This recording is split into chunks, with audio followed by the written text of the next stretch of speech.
Hello, and I'm actually here. Sorry. Okay, thank you, Kevin. Hi, everyone. Welcome. And thank you for attending this week's live Thursdays at noon community event.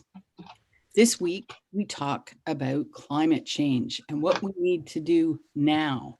But first, we acknowledge that we are on the traditional territory of the Anishinaabe peoples in the Williams and Huron-Robinson Treaties area. We recognize the long history of First Nations and Métis people on this land and show respect to them today.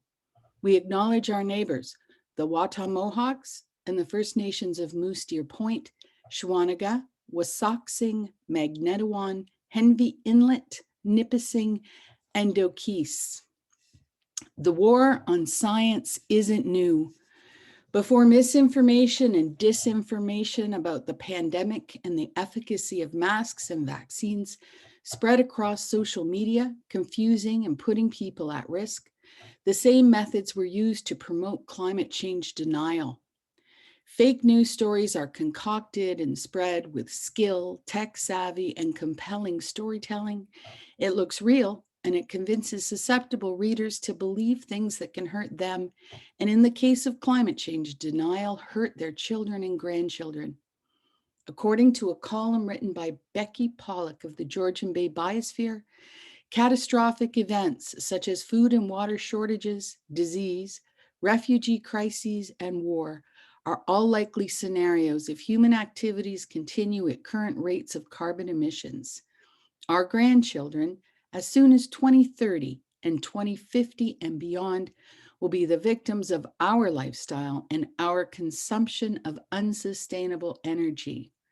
There is much science to back up her statement, and we recommend you spend some time looking at the work of the Biosphere on climate change at www.gbbr.ca.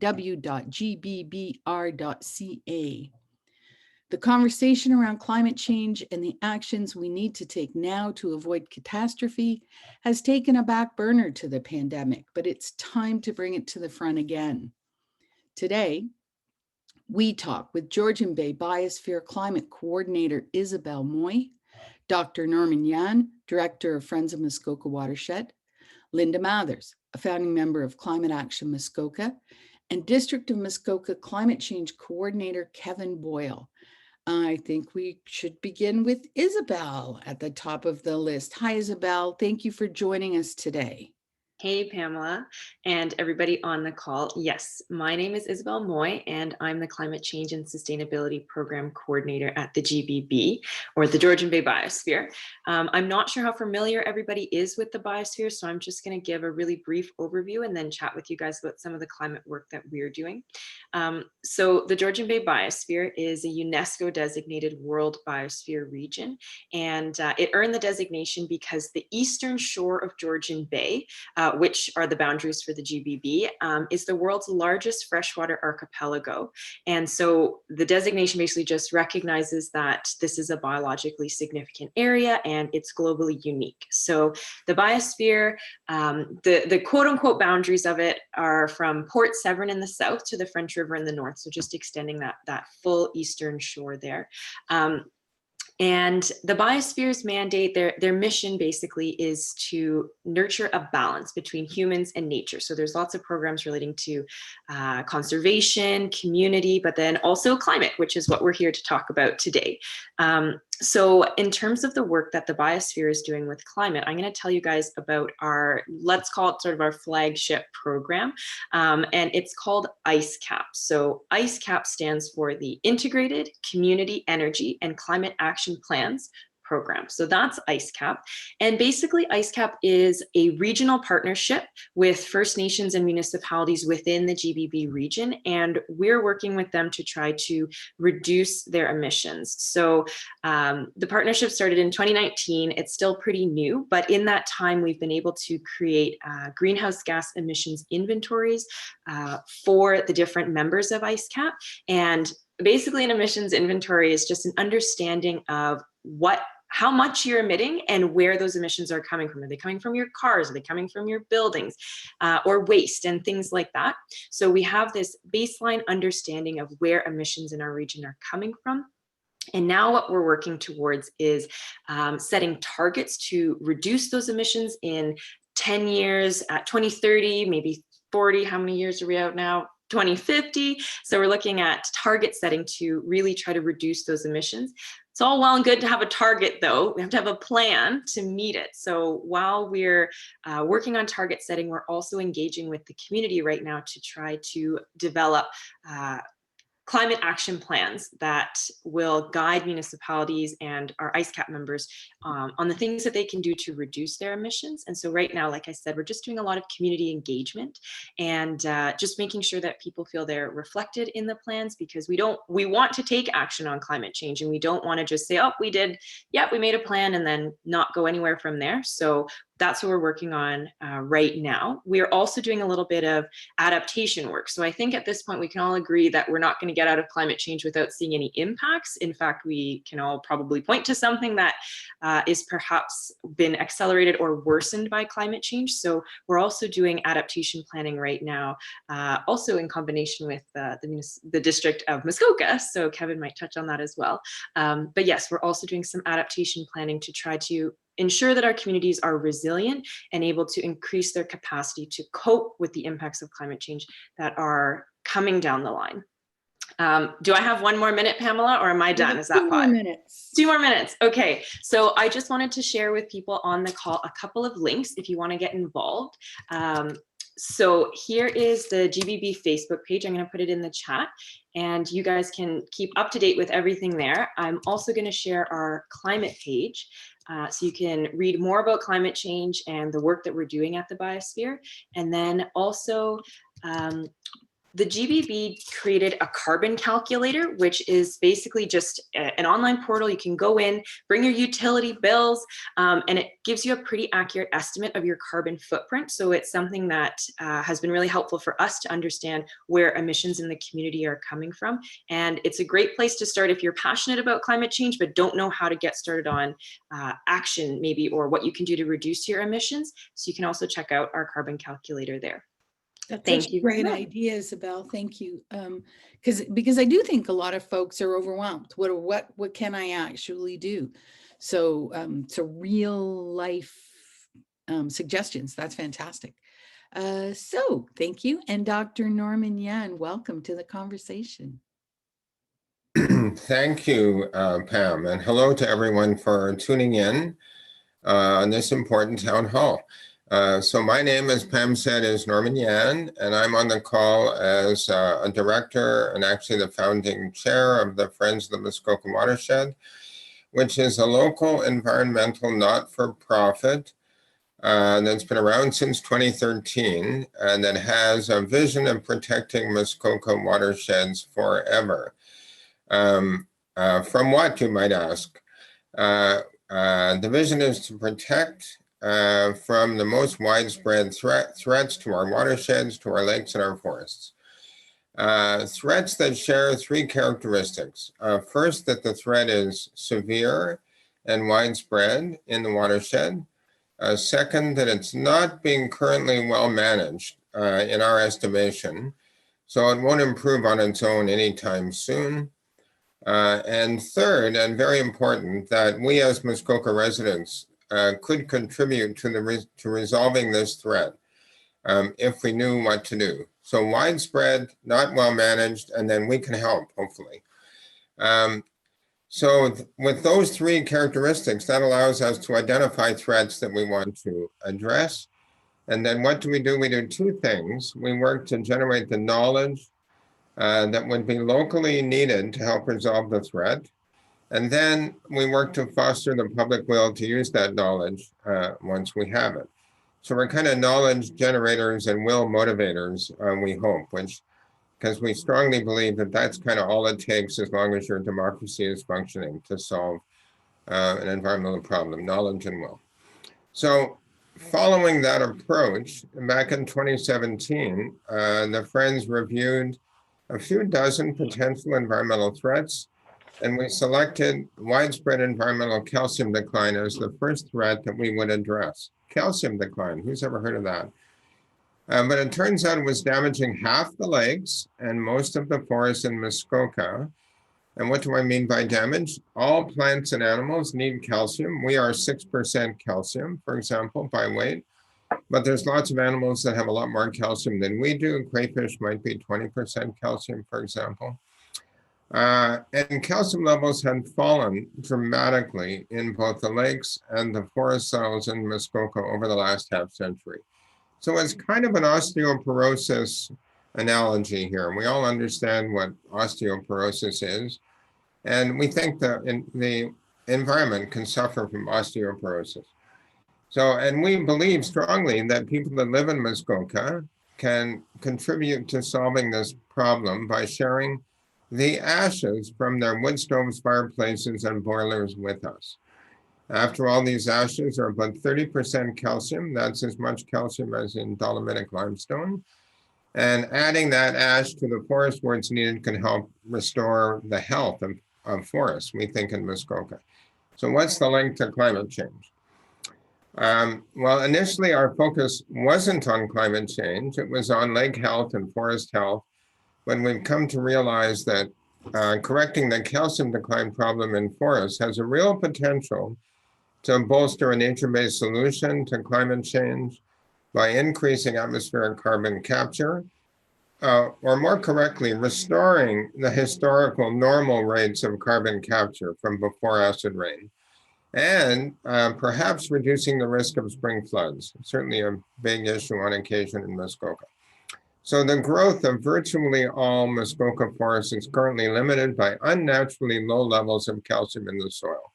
Our soils have lost about 0.5 ton of calcium per hectare over the last half century. So if we could restore the kind of pre-acid rain levels of calcium in the soil, we're getting increasingly clear evidence that that will restore forest health, the growth of trees, the strength of wood in trees, the production of oxygen by photosynthesis by the forest in the summer, and then more specifically, carbon capture, likely increasing atmospheric carbon capture by at least 20%, perhaps by as much as 50%. Early work in Halliburton has shown. And because healthy trees that photosynthesize more and are no longer calcium limited, move more water out of the soil into the atmosphere, evapotranspiration rates will increase. In one study, they increased by 20%. And that provides more room in our watersheds, our soils and our wetlands to retain spring meltwater. And that's kind of the link to spring floods. So to kind of wrap this up, our ActionMuskoka program, the Friends of the Muskoka Watershed, which was initially designed simply to deal with the ecological osteoporosis issue, is in transition now in its focus. As before, we believe it has the potential to underpin long-term watershed management to restore forest health and support the local economy, for example, the maple syrup industry. But we are starting to believe that it can also dramatically increase carbon capture and perhaps reduce the risk of spring floods. We believe these efforts are worth pursuing as part of a large package of plans that Isabelle was suggesting you could review, and I'm sure that Linda and Kevin will make reference to. It can be part of that larger effort to help mitigate the impacts of climate change in Muskoka. And we also believe beyond Muskoka, stretching east into Quebec and the Maritimes, all the mixed hardwood forests of Eastern Canada that suffered from acid rain. I look forward to answering any questions you might have on how the addition of ash to the forest might contribute to the mitigation of climate change and help us move from your fireplace to our pancakes by also stimulating the production of maple syrup in Muskoka. Thanks for letting me introduce the topic. I look forward to hearing the other speakers. Thank you so much. I have to say, I am loving the solution-based, hopeful tone of this town hall. This is fantastic. Linda, welcome. Thank you for joining us. Well, thank you very much, Pamela. And it really is, it's an honor and it's exciting to be part of this panel. One of the things that I think we need to be really grateful and appreciative in Muskoka is that we have so many climate champions, and we have so much expertise to draw on as we look for these solutions. Now, one of the reasons that we came together as Climate Action Muskoka was because we really, many felt, as you said at the outset, kind of immobilized by and overwhelmed by the problems that we are facing with the current climate crisis. So we were really looking for ways to come together to look for positive solutions and look for ways to engage and educate one another and the public in doing everything that we can. And of course, local action is what it's all about, because we know it's the municipalities that are going to bear the greatest brunt of the impact of climate change. So what we do here and now in our own community, it matters. And there are so many things that we can do. So,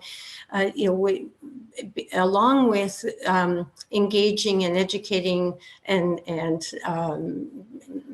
collaborating within the community, we also have part of our mandate is to have some political advocacy, because it's at the political level that many of the decisions are made that really impact emissions in our municipality. So that's also been a part of our thrust. And if I was asked to kind of sum up what our focus is, and if I were to take that big picture and break it into three main pieces, with the hope that I get some time after to talk about some of the practical, here are some of the actions we really can take. The big picture we can break down into three main pieces.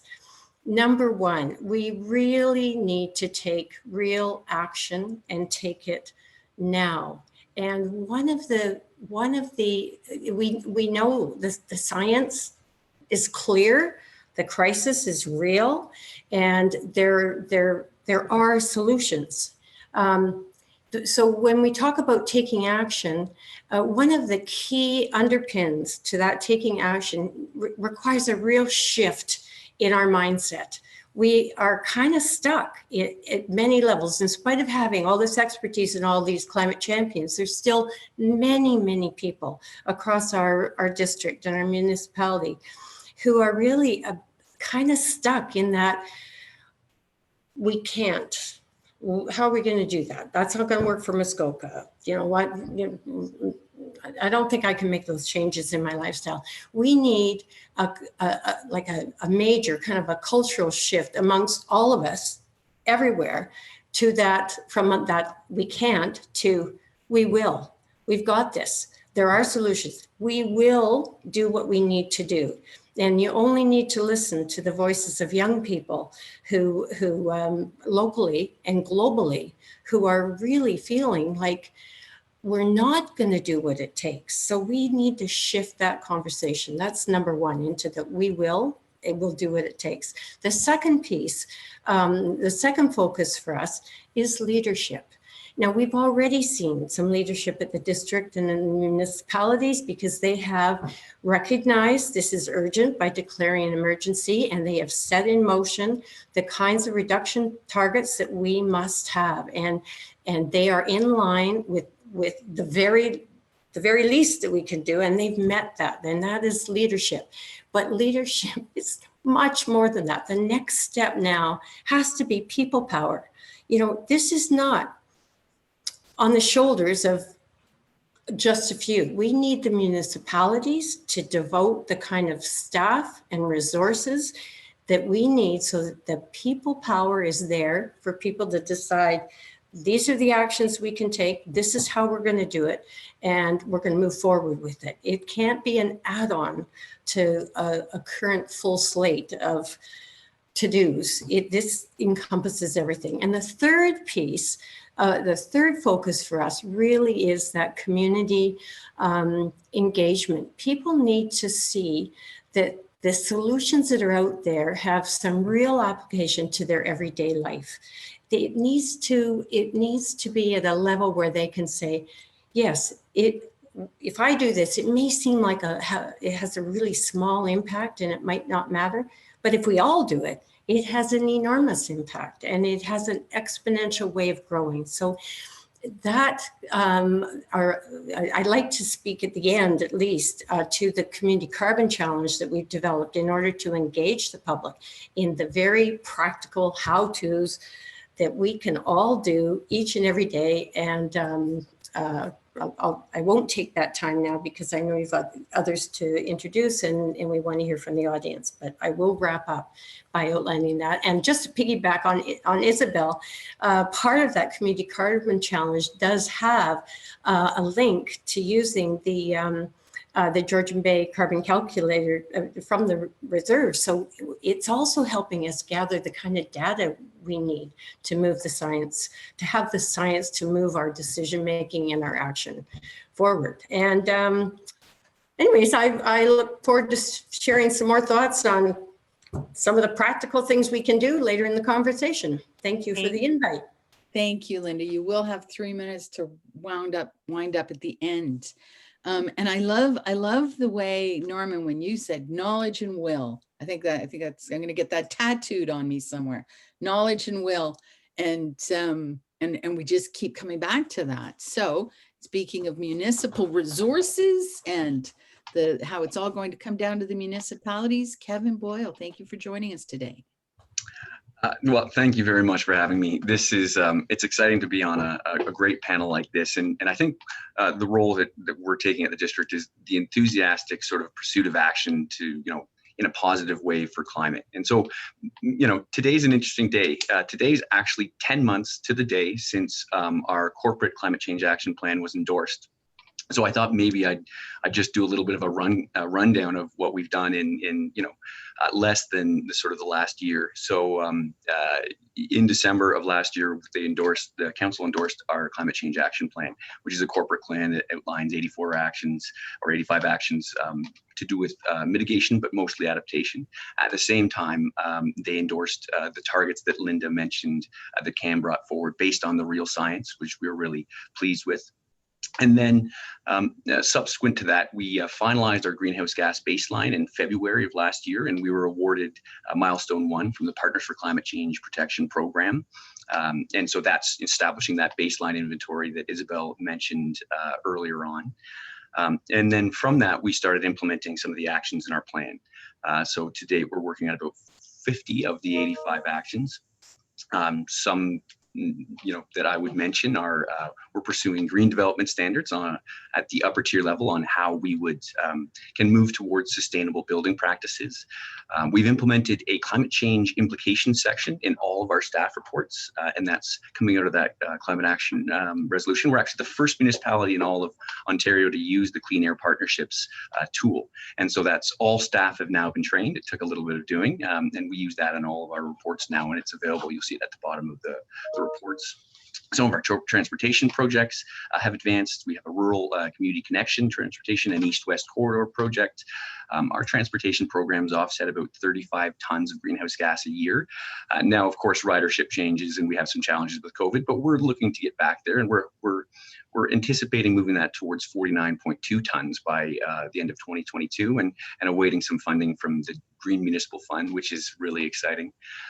As some of you may know, we are pursuing a lot of adaptation and resiliency activities. So we were awarded $500,000 from the National Disaster Mitigation Program to pursue more floodplain mapping, which we're really excited about. That was matched by the province.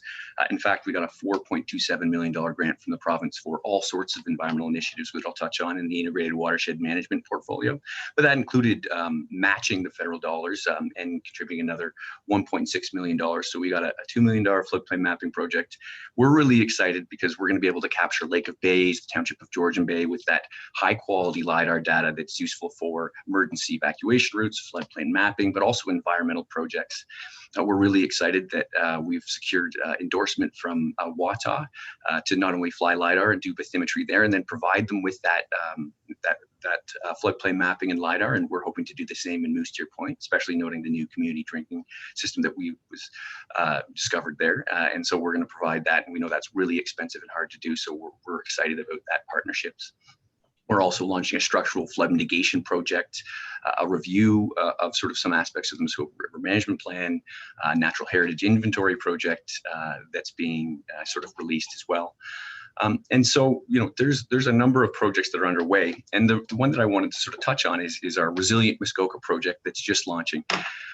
So in the last 10 months, we've had 6 climate emergencies declared in Muskoka, the district and 5 of our area municipalities. The district is currently working with 5 area municipalities, basically everyone but the township of Georgian Bay. They've been a little advanced on the climate front, and they have their own sort of plan underway. But we're working with the 5 area municipalities to create a regional climate adaptation plan. And that is through a grant we received from ICLEI to do that. And so we're facilitating that.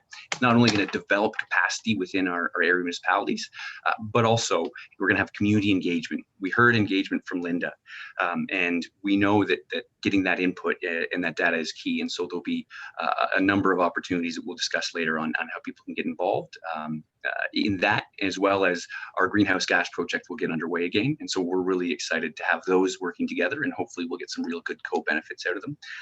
We can touch on sort of more of the details later, but in all, we have our greenhouse gas project underway. We're working with our area municipalities and engaging the community to develop a climate change action plan regionally for the community.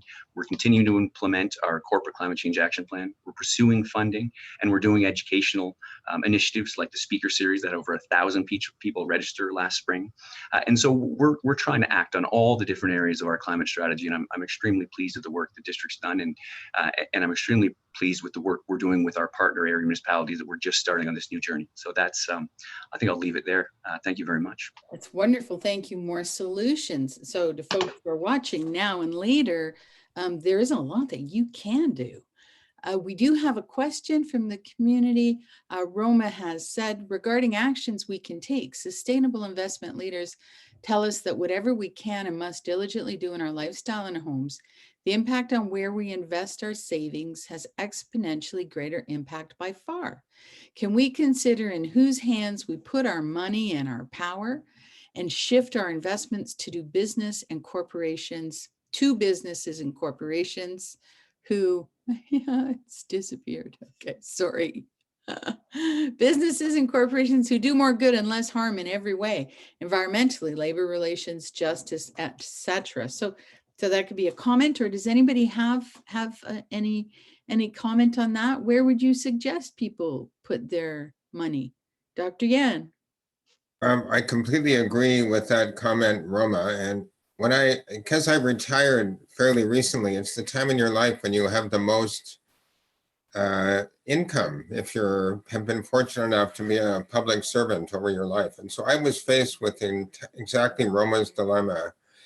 And so I actually did search out somebody that could get me out of oil in my own investments. And there are such funds available now, and more generally be ethically invested in terms of, it's not just oil, it's pollution, it's labor relations, it's indigenous issues.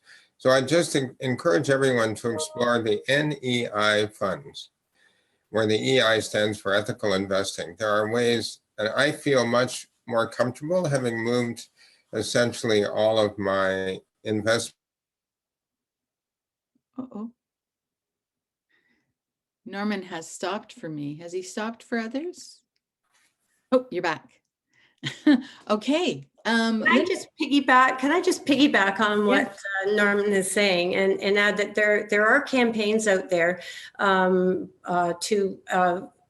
one is #ShiftBank. One of the things, not everybody has the money to invest, but we all have a bank.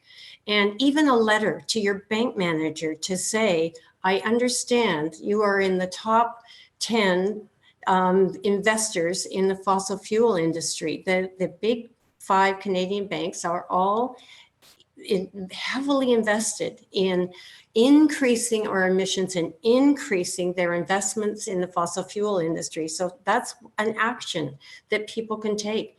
Tell your bank manager that you don't want your money to be supporting that kind of investment, and look for alternatives.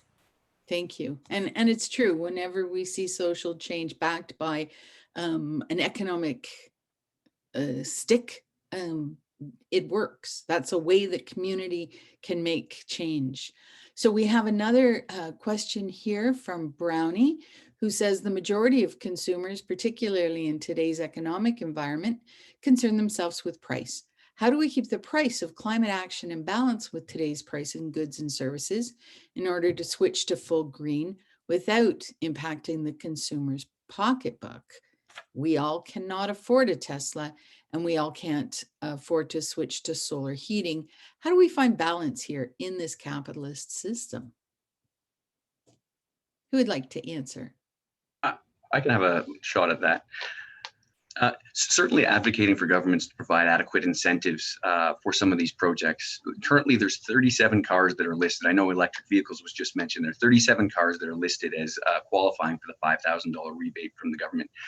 One thing that and this sort of ties with the investment question that we know is that the return on investment or the increased expenditure on an electric vehicle pays off in 3 to 5 years, and that your actual operating costs are so far lower than a gas or ICE internal combustion engine vehicle that it will pay itself off in 3 to 5 years, and then you'll start saving real money every year.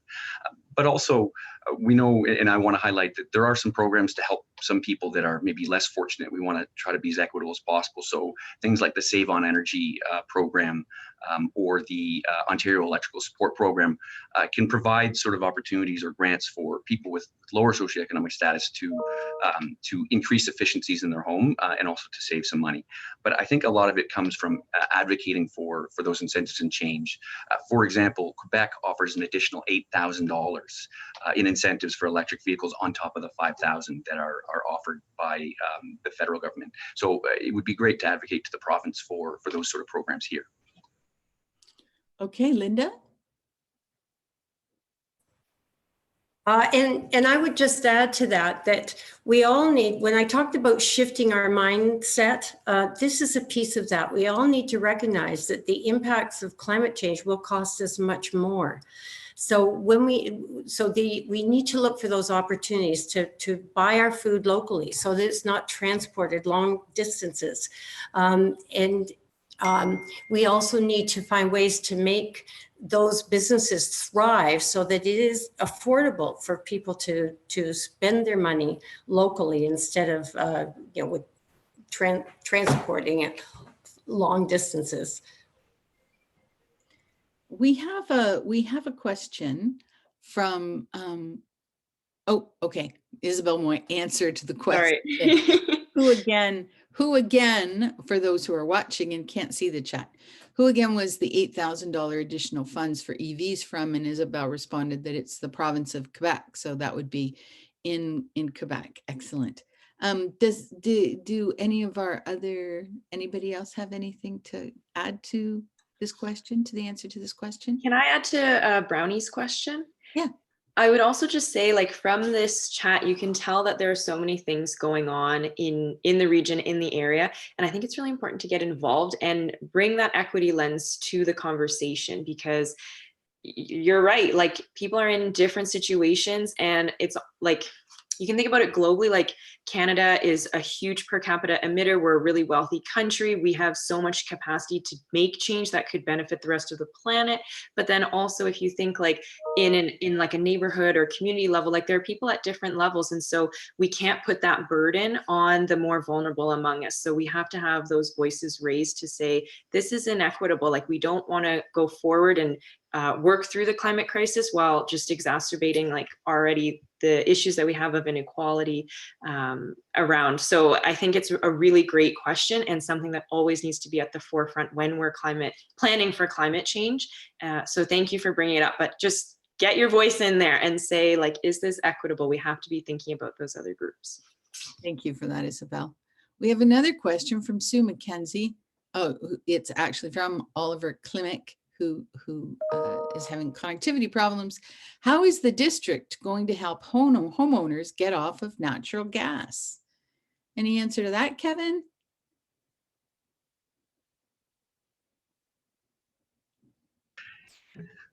Yeah, thanks very much for the question, Oliver. So certainly there are some energy financing programs that are available through the federal government at this point.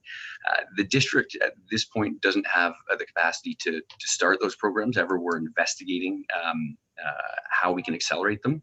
There is, as I mentioned, more programming and more support from district staff for sort of people that are challenging to pay their bills or that have socioeconomic challenges. But certainly something that we'd like to see come out of our greenhouse gas reduction strategy that we're sort of, now that we have our baseline that we're moving through, is answers to some of those questions. And we're actually, that group's going to create the strategy itself with the actions. And so certainly coming out of that project, we would hope to see either direction or actions that would help reduce natural gas in Muskoka, because we know heating by electricity is totally possible, and it's becoming more cost effective, but also much more efficient. Thank you. Okay, so unbelievably, the time just zips away. I want to give each of our speakers time to wind up. So let us start with Isabelle again for your final comments. Linda, did you want to jump on that last question? Well, I just wanted to say that it's the province that is driving the gas-fired increase in gas-fired plants for heating and cooling systems. And one of the things that municipalities and the district can do, they can join Bracebridge, which is a municipality that did lobby the provincial government, send a motion to them asking that they not increase the use of gas-fired plants to generate electricity in the province, so that it would cause that same investment put into incentivizing, giving rebates to people to put in heat pumps, which are perfectly good now to minus 40 degrees, would be so much better an investment. So I would encourage municipalities to take that step. And interestingly, Sue has said that as well. If you're replacing your heating system, look into air source heat pumps as a solution. So solution. Isabelle. Yes, thanks, Pamela. And I'm just going to echo one of the comments that I had earlier, and it's that there are so many ways you can get involved. And even just from the four of us chatting today, you can hear that there's lots of ways to get involved. Donate your ash to Norman's project, like chat with Kevin at the district, join Climate Action Muskoka. And if you've got communities or any planning going on in your area, like get involved and get your voice heard. And also, I think it's important to educate yourself and just try to look into things, talk to other people who are passionate about the same things, because I think one really big opportunity with the climate crisis is that if we come through it together in a really positive way, we'll be fostering a sense of connection and a better sense of community amongst ourselves. And I think a lot of sort of larger scale solutions to climate change involve becoming more locally focused. Not to say that we're like afraid of the outside, but just that we want to reconnect locally, like reconnecting with your neighbors, reconnecting with your community, your municipality, your district. And so just really valuing your sense of place. And so I think that hopefully we can do that and just be open to that as these solutions come through. Just, extend the hand of friendship to your fellow human beings, because I think that's a really, we have to have that lens in order to go forward and come through it positively. Thanks for having me. Thank you for that. It keeps coming through my mind again and again, that old saying, there is no problem to which community does not have the answer. Dr. Norman Yan. Well, I didn't know how I was going to conclude my comments, but Pam, you mentioned knowledge and will. So let me start there. The root of knowledge is humility.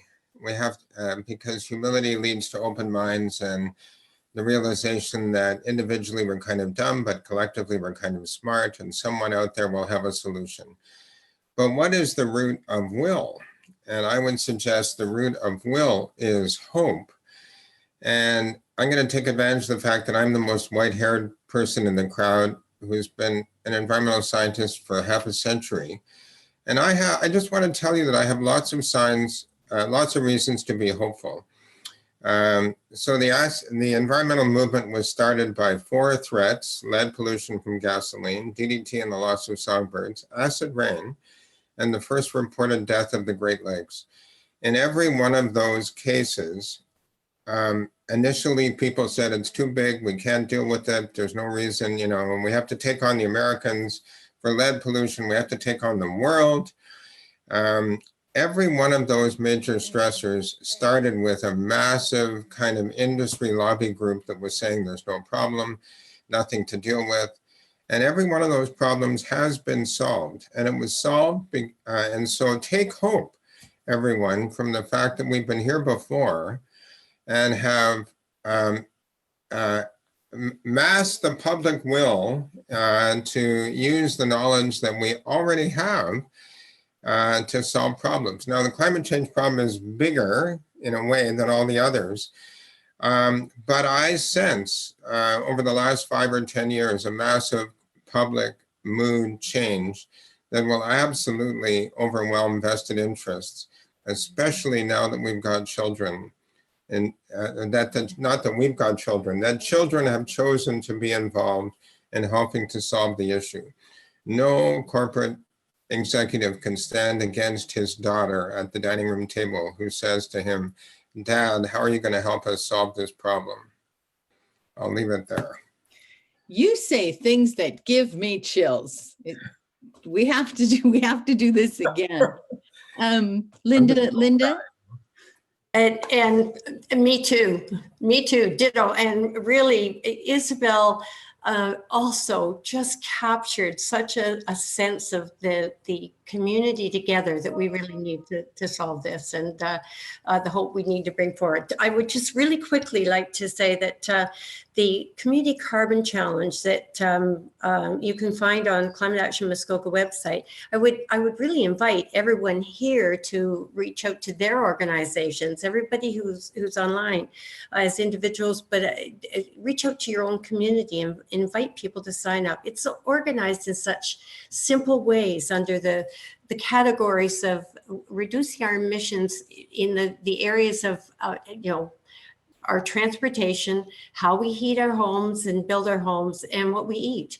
And even in each new challenge that comes out every couple of weeks is one small shift that you can make that's going to make a real difference in your emissions, whether it's driving 10 kilometers slower, or making sure air pressure in your tires is right, or switching to reducing the amount of meat that you eat in a week, or reducing your cell phone use. Or, I mean, there are hundreds of suggestions in there that are all very doable and raise our awareness and give us hope that taking action together will make a difference. So I am very appreciative. I know we're running out of time, so I'm very appreciative of the conversation and the input from everyone. And let's take hope and do what we can to keep moving that action forward.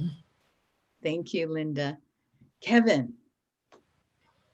Yeah, no, I think this is an exciting panel to be a part of. And I mean, there's so many other groups: Muskoka Conservancy, the Watershed Council, even the Probus and Rotary we present to, and the Retired Teachers Organization, the Muskoka Steamship Discovery Center. I mean, there's a big challenge ahead of us, but I'm a very positive person, and I see all this action, I see all this energy, and I see all these great minds working together. So I mean, I would just start by echoing something Isabelle said, which is, be good to each other. It's been a challenging 2 years. And there are a number of ways that you can get involved in climate change in Muskoka. The challenge that was just mentioned is one great example. Norman's Ash Project. I just put a link to our webpage in the one of our web pages in the chat box there, and we'll be updating that and bringing more information about our Resilient Muskoka project, as well as our greenhouse gas project that's ongoing. And so, start with little actions and move towards big actions. Know where you're investing your money, whether it's in vehicle transportation or your finances. And I think that you'll find a lot of opportunities to get engaged and participate. And I just like to say that it's been a pleasure to be a part of this panel and these esteemed panelists, as well as yourself, Pamela. Thank you. Thank you, Kevin. So today we took a very broad look at a giant subject, and there may not be a more important subject for us to look at. So I'm hoping that we can monthly visit climate in our Thursdays at Noon initiative, and that we will be able to re-invite the wonderful guests today. So we will see you again soon, Thursday at noon. Thank you, everyone.